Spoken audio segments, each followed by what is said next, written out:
it's a fun environment Yeah. that we like to nurture. And when things do get down and serious, we still like to, finish it with an upbeat thing. How do we learn from it? How do we grow? And take it all with a grain of salt. Happen, but here's what we're going to do and how we're going to make it better. Yeah. Let's get on to today's show.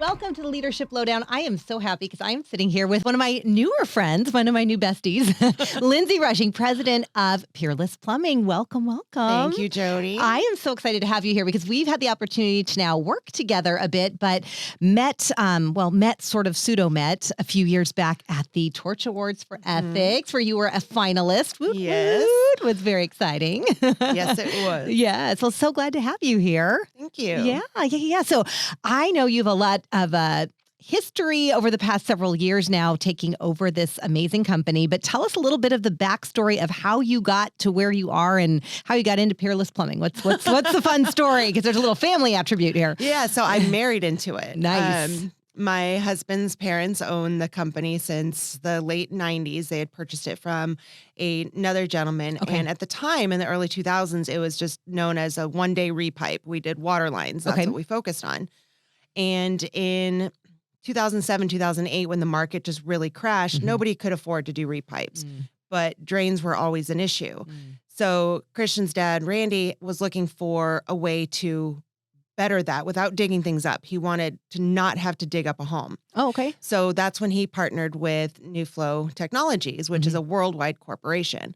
And so in 2008, we became the first licensed New Flow contractor in the state of Arizona. So great. So Trenchless technology took off, in that time. Yeah. And since we were one of the only ones doing it in the Valley, it just kind of became our staple and what we became really good at doing. In 2018, Christian's parents, Randy and Jade, wanted to finally retire after many, many years, many deserved years. And they asked us if we wanted to purchase the company.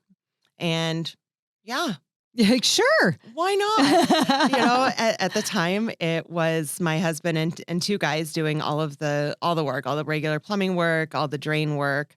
And when we started in 2019, I kind of took off. I didn't have a business background, didn't know how to run a business. I was just winging it. Yeah.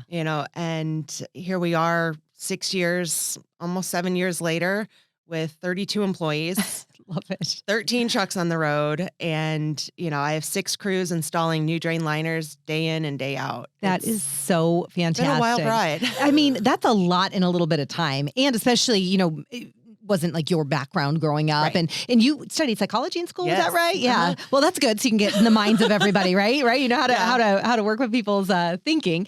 So you take over the company, you and Christian obviously had the hands-on practice and had done that work. One of the things that I found fascinating, not knowing, obviously, I work with a lot of trades, but I'm not in the trades, obviously. One of the things I found fascinating, though, is that it literally is you can work in any property without having to dig it to shreds, which I didn't even know that was possible because you think of pipes underground, you think that you have to rip things out. So that's kind of fascinating that you go in there and I understand now how the technology works, but that's pretty amazing that that's even doable. So it's commercial, it's residential, really any property that you can work with. Absolutely. So cool. Small homes, big warehouses. Yeah. We've done work at some, high security facilities as well, which poses its own issues getting in and out, especially with some of the equipment that we have to use. But we did do the Maricopa County Department of Transportation. Their admin building could not shut down for this. I mean, if you imagine there's hundreds of feet of sewer line underneath that building and hundreds of employees that would have been displaced had they had to dig that up. But we came in and worked overnight. Every night for, I think, about 3 weeks. We were there cleaning and lining all of these pipes. And every day the workers could come in without knowing anything was even being done. That's amazing. Exactly. That's amazing. It's a fascinating technology that I've learned so much about. Yeah. And it's kind of sad that it's become my passion. Right. You're like, I never thought I'd love drains so much. Right. Exactly. So tell us a little bit about that, because you said obviously not being an entrepreneur and kind of stepping into this role, what has that been like? I mean, just here we go. Let's do it. How's that been for you? And what's the journey been? And it's been a growing experience. Yeah. Starting out as, very easy with my husband and two guys. You know, they didn't ask for much. Yeah. But I took it on as how all the jobs that I've had since I was 14 and was able to start working. Mm-hmm. What did my bosses do that I liked? And what did they do that I didn't like? Yeah. That just made me just really, Yeah. And I took the things that I liked Mm-hmm. and I built upon that, which was, the trust and helping them grow. And as long as they're growing, as long as they're getting better, Mm-hmm. my company will get better, Yeah.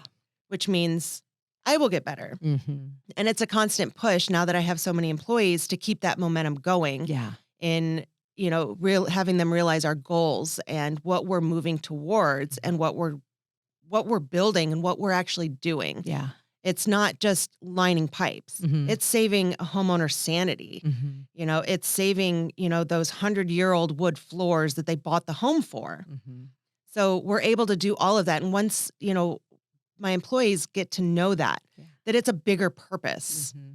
they start working a little bit better and a little bit harder. Yeah. And that's my goal. And has been my goal from day one when we started, is building something. Mm-hmm. Mm-hmm. And with 2 employees, we couldn't build very much. Right. So you have to spend money to make money. Mm-hmm. So in 2019, when we took over, it was, let's start building these relationships, number one, Mm-hmm. with realtors and home inspectors and general contractors. That was the first thing we had to build. Mm-hmm. Once you build those, then you start getting the employees to come in, and you create a culture Yeah. that is just fun to work for. Mm-hmm. And that has just been what drives me every day. Yeah. What keeps me wanting to grow and wanting to get bigger is seeing my employees smiling. Mm-hmm. Mm-hmm. And, thinking back to some of the worst jobs that, we've ever had, and the bosses are just, hammering down, Yeah. do this, do this, do this. And they reap all the benefits. Mm-hmm. It's not fair. I'm doing all the work. Yeah, yeah. Why do you get everything? Well, and it's nice that you've taken, your life lessons and your experience and said, how do I be the antithesis of the things that didn't work or that I didn't like, and how do I extract those great elements to be more of that empowering leader for my team? Right. Yeah, that's fantastic. Exactly. Now, did you have mentors along the way over these past, 8 years or so that have guided you or shaped you, or you just kind of been like, hey, I'm going to just figure it out as I go, or what's that been like? I mean, as far as business mentors, not until this past year, Mm-hmm. but early on, it was just keeping the mindset that I grew up with and that Christian grew up with, that, hard work pays off. Yeah. You don't call in sick unless you are on your deathbed. Mm-hmm. You show up and you keep showing up. And that hard work that was instilled upon us as children, continues. Yeah. And, my dad worked every single day. Mm-hmm. He worked hard for his family. Mm-hmm. And Christian's dad built, a great company Mm-hmm. for his family. And that's what my husband and I, Christian, want to do is we don't have a family per se, Mm-hmm. but we do have a family of employees. Yeah. And I know that's that cliche, oh, we're family here. Mm-hmm. But I do think of them as family. I spend the most time with them. Yep. I enjoyed to see them. Mm-hmm. I love seeing them happy. Yeah. And it brings me down when they're not their chipper selves. Yep. Yep. So it is like a family. Yep. And what do you do to shape that culture? Because obviously, knowing you now, I see it when I'm there, and you can feel it. There is a camaraderie and a fun, and you're like mama bear to all of them, right? It's amazing. But what have you done, consciously or unconsciously to help drive and shape that culture? Would you say? I think just being open and honest. I've had my bad days just like anybody else. Yeah.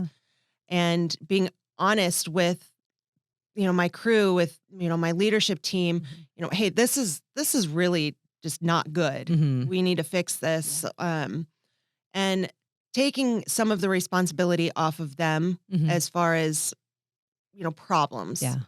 That there's no problem that can't be fixed. Mm-hmm. Mm-hmm. And just being that openness with them Yeah. of, here's what we're going to do. It's not a big deal. Things happen, Mm-hmm. Equipment breaks. Okay. How can we get better from this? Yep. It's not the end of the world. Yep. It is expensive, Yeah. but just like children, they break things. You know, you don't disown your children because they broke a TV. Right.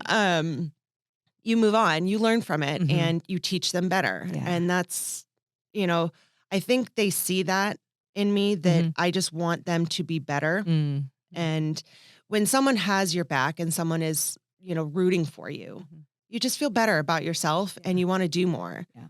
And I think that's what really, you know, creates that camaraderie, is that, you know, we do have that openness, that they can talk to me, I can talk to them, just open, candid. We have a lot of fun. I mean, you saw last week, you know, the guys that were coming in late, we were giving them standing ovations. Right.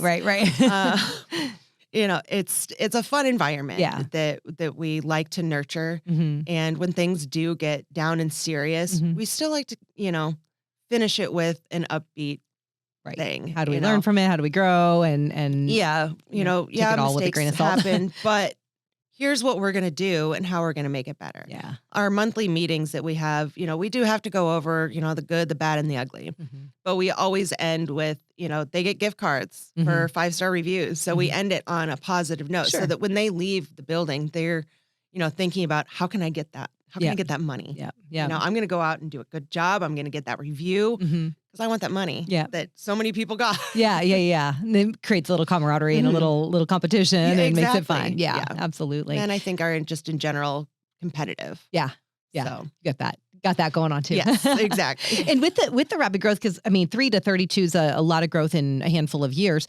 What do you do? Because obviously the labor market, sometimes it's hard to find great talent, and then to keep those great people.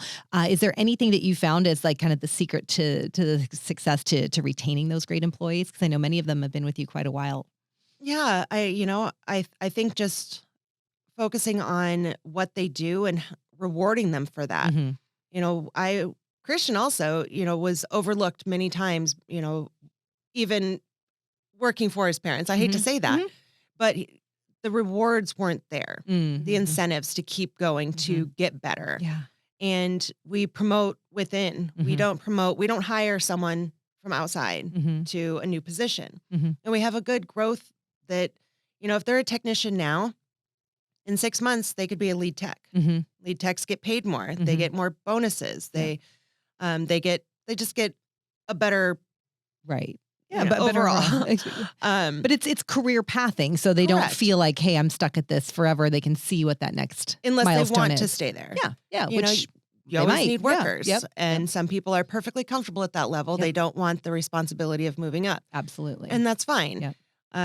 After, you know, a lead tech, they can go on to project management, where they're selling jobs and cammering them and educating the public. I don't call them salespeople. I don't have salespeople. I have project managers and educators. And they do get a good commission on jobs that they sell, and so do my employees. If they sell a job that if they're working and the neighbor comes over and says, "Hey, can you camera my house?" Absolutely. Yeah.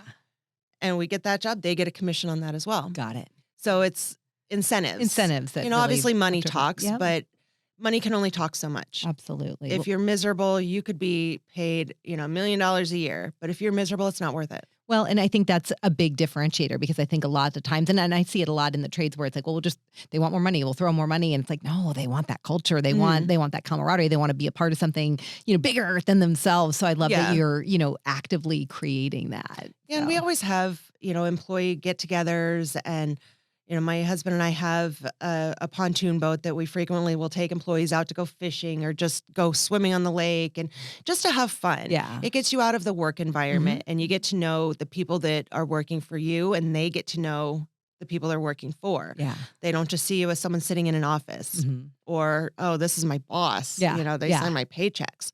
You know, we're not scary people. Yeah. And So I want them to see that. So we have that.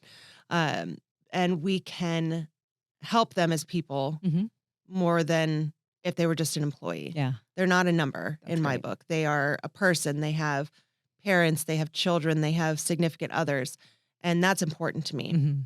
My general manager, Caesar, when he first started last October, it was December, and his daughter had a recital, you know, obviously around the holidays. And he was like, I don't want to have to leave early to go to this. And I'm like, Caesar, it is your daughter. If you're here tomorrow morning when you should be there, then I'm going to be mad. Mm. I'm not going to be mad that you went to see your daughter's recital. Mm-hmm. You know, they had like lunch with dad or something like that. And I'm like, you better be there. Yeah. You know, you have to go.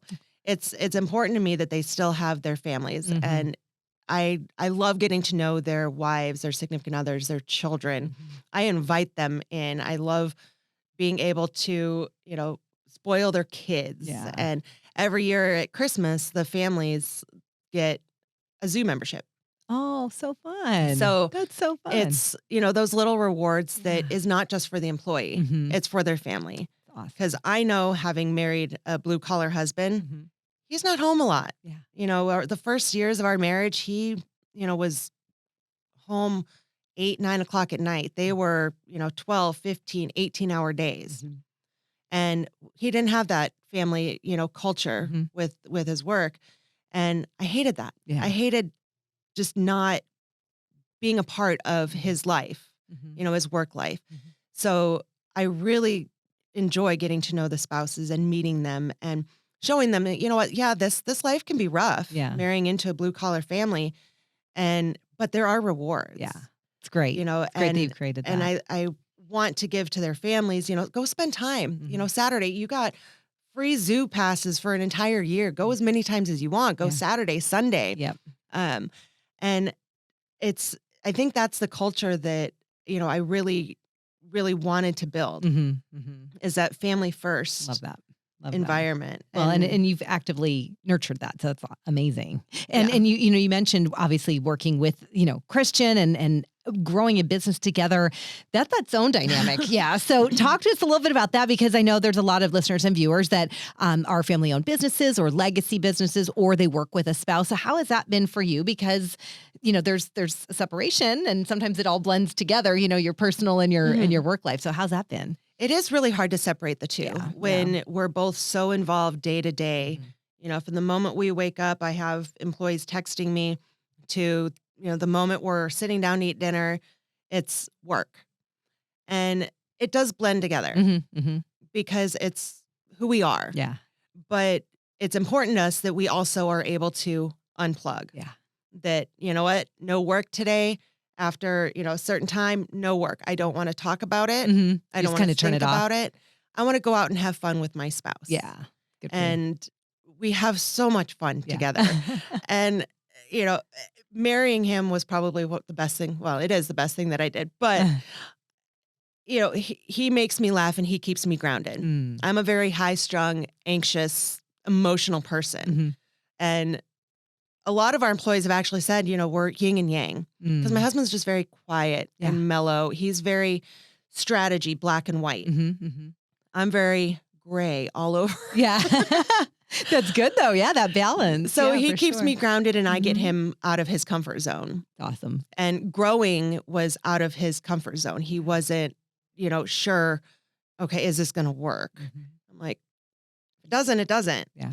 But we're never going to know unless we try. Absolutely. So I push him and he reins me in a little bit. Right. Which is great, because you find that happy medium. You don't want to go too far one way, but you also don't want to stay in your comfort zone and not have that ability to be and do and have all that you want. So yeah, good it for is you. stressful, when it's just been a bad day, things have gone wrong, and it's hard not to bring that home. Yeah. And I think anybody that is in a business with their spouse knows that it's going to come home. For sure. Well, what do you guys do? Because I know you've got a lot of interests and passions outside of work. What do you do to keep yourselves out of just the work conversations? Well, lately my husband's passion has been his jet ski. Okay. So the water sports, the pontoon boat, no, the jet ski. Yeah. So we bought, our pontoon when our dog Ruger was diagnosed with cancer, because I wanted him to be able to experience, the water, and because he's a water dog. He loves the pool. And so we bought that and spent a lot of time on the lake this summer and going up north into the woods. The woods is my happy place where there's no cell service. Yeah. Nobody can reach me. Yeah. I can go sit by a tree. I can lay in my hammock and read a book. And my husband can go do whatever he wants to do. But it just keeps us grounded. And we have a lot of passions with animals. A lot of animals. Yeah. We have a house soon to be, again, 4 Labradors. So great. So, and my passion with animals is giving back, to rescues and animal shelters. And if it involves an animal, you're in. I'm in, and customers know that, which is funny. I had a customer reach out to me earlier this fall for a horse rescue. They had a water main disaster. Oh. And they got bids for, $30,000, $40,000, $50,000 to fix this. She's like, Lindsay, can you help? I'm like, let me call you back. And I talked to my plumbers and I was like, here's my plan. I'm going to donate all the labor. The only thing they're going to pay for is parts and materials. But my labor completely donated. Wow. So they worked, actually, I think it was a week and a half straight, digging up this water line, rerunning it, reconnecting, testing everything. And because these animals, they're doing this rescue is doing great work for animals. And because animals are a passion of mine, I'm going to give back. Yeah.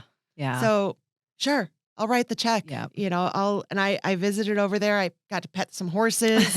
You're like, I got paid tenfold by petting all the animals. Exactly. And, those types of things, when we're successful and we can give back like that, it just brings so much joy to me. Yeah. Yeah. The whole season of Christmas of giving, that is what. It's like in your DNA. It is. It is. Yeah. You're such a giver. I love I that. absolutely love, any animal related opportunities. Sure. We have sponsored the Desert Labrador Retriever Rescue, their Corks and Collar event that just happened beginning of November. We sponsored that for the past 5 years, obviously because we have Labradors. Yeah. The Arizona Animal Welfare League is another, big place that I donate to. We were sponsors for the photo booth at the Walk to Save Animals again in November. And every year I take, one of my employees, usually Heather or Shauna, and we go to the shelter and we sponsor the adoption of many dogs that have been there the longest because they deserve a home for Christmas. Yeah. And who doesn't want a warm, little fuzzy friend, little fuzzy head on their lap while they're watching Christmas movies. Right. You're like, I've got this vision and we're going to get these dogs into people's laps for Christmas. The reason why I keep doing that one is the first year I did it was in 2019. And I still get goosebumps thinking about the phone call I got after that. And it was a couple days after I had sponsored the dogs that had been there the longest. And a woman calls the business and not a customer. She's just, I want to say thank you. Okay. What did I do? She's like, I lost my husband about 4 months ago and I've been volunteering at the shelter and I fell in love with a dog, but I couldn't afford him. She's like, he's home with me right now because of you. Oh. And just knowing, from life experience, when my mom lost my father, the loneliness and knowing that she now has that warmth again. Yeah. Just, it made me want to keep doing that. And as you can see, like I'm tearing up now because of it. Absolutely. And animals just have so much to give. If they ask for so little and they have so much to give. Yeah. If I could just retire tomorrow, I would buy acres and just adopt them all. I love it. I love it. Well, that's a perfect little segue because I have some fun questions that I want to ask you. And so it might show up in some of these questions, but these originated from a French talk show. So they're kind of quirky and fun, but I think it's a great way to get to know you better and share a little bit more of your fun personality. So if you're game, Absolutely. a few fun questions for you. So first one is, what is your favorite word? Supercalifragilistic expialidocious. Yeah. Transcribe that. No. That's a good one. That's a good one. I love that. I love that. I think joy, actually. Yeah. Because joy can just be given. It can be received. And it's a good word. You can't not smile when you think about joy. It's true. And it's different than happiness. Joy is like something more Joy is internal. inside. Yeah. Yeah, absolutely. So what's your least favorite word? I can't. I mean, that's 2 words. Okay, so let's just say can't. Yeah. Can't. Yeah. Yeah. No, you don't seem like a can't kind of person, Lindsay. I've never seen that, at least where in the there's time a will, that I've there's known a way. Yeah. And that's I don't want anybody in my employment to say I can't do that. Because you always find a way. You always find a solution. Yeah. Or, and if you really don't want to do it, you're going to find a way to not do it. You can do it. Yeah. let's work it out. Yeah. Let's figure out a way. Absolutely. So I may know the answer to this based on what you just said, but what would you say turns you on, whether it's creatively, spiritually, emotionally, what just brings you to life? Animals. I kind of figured we might have hit that one a little bit. Yeah. Anything, except for the slimy ones. Okay. I don't. Fuzzy and 4-legged. Okay. I mean, okay, 3-legged too. I mean, they could have lost a leg, happens, right. but Fuzzy or 3. I like that. Yeah. I like that. But I mean, I don't like fish as pets, but I like to fishing. Okay. So well, fair enough. I caught a little bitty catfish this weekend at Lake Pleasant. So threw it back. What for you then just turns you off? Like what is just like ugh? Negativity. Yeah. It does no good whatsoever. You see it on Facebook. People just, someone's asking for help on Facebook, and then you get these negative Nancys that go in there and just ruin it. Yeah. And I'm like, why? Yeah. What was the point of that? Yep. Does it make you feel better? Probably not, because somebody that negative is not a happy person. It's showing up somewhere else. Yeah. And I think you're right, because especially when they're on there, like behind a screen, trolling around, it's like, come on. Yeah, they're little keyboard warriors. Yeah. I'm with you on that. What sound or noise do you love?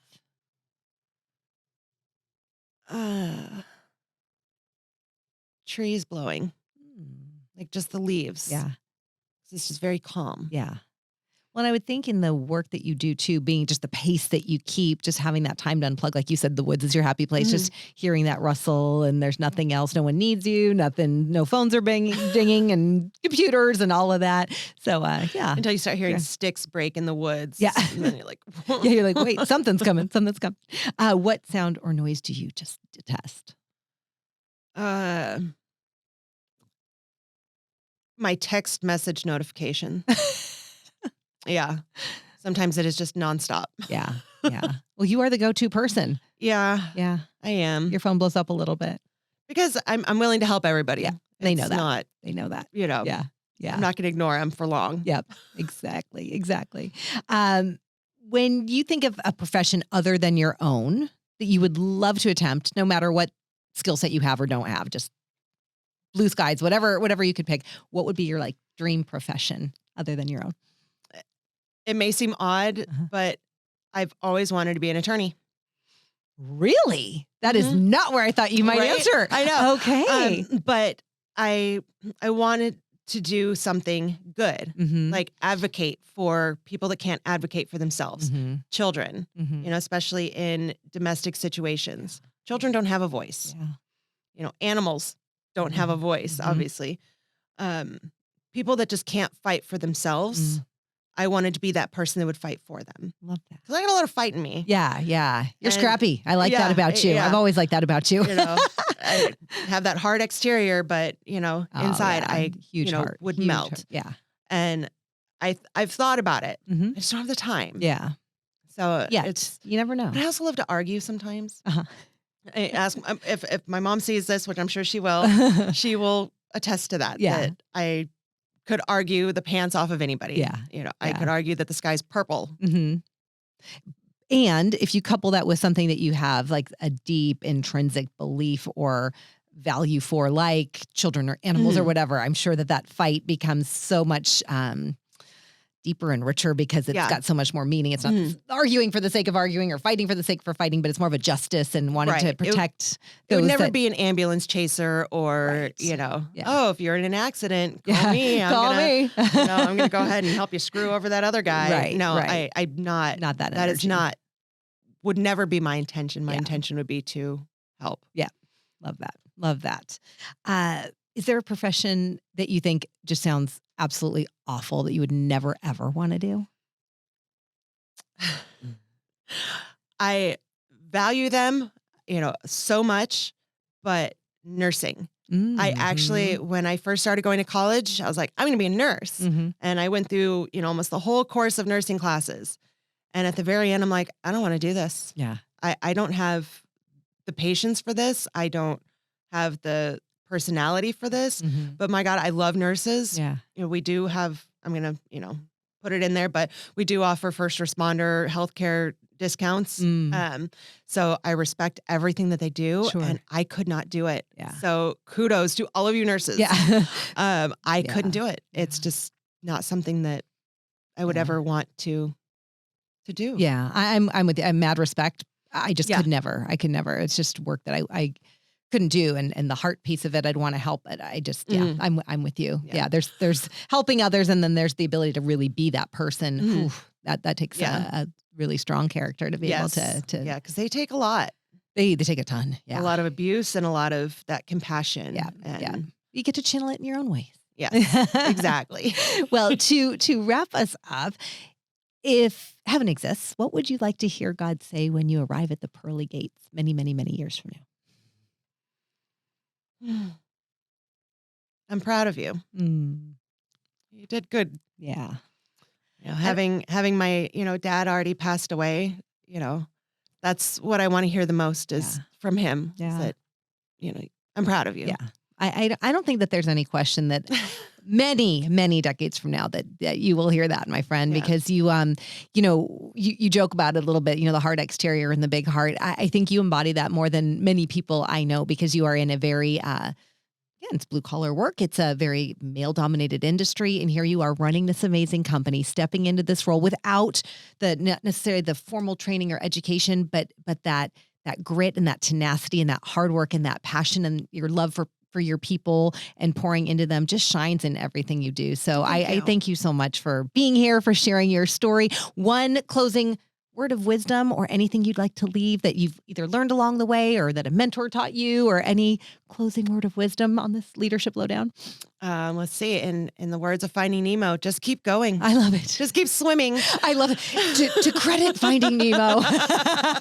Hey, sometimes you got to pull from a good movie. No, I love it. You wake up and you just got to keep going. Yeah. The hard days are going to come, but the good days will follow. You don't get flowers without rain. Yeah, I love that. I love that. Well, thank you so much for being you, here. Jodi. Thank you for being here. Thank you for joining us. And this has been the Leadership Lowdown with myself, your host, Jodi Low. And remember, you can catch our show every Thursday morning. And the best way to keep up with new episodes is to subscribe on YouTube, Apple, and anywhere else you listen to podcasts.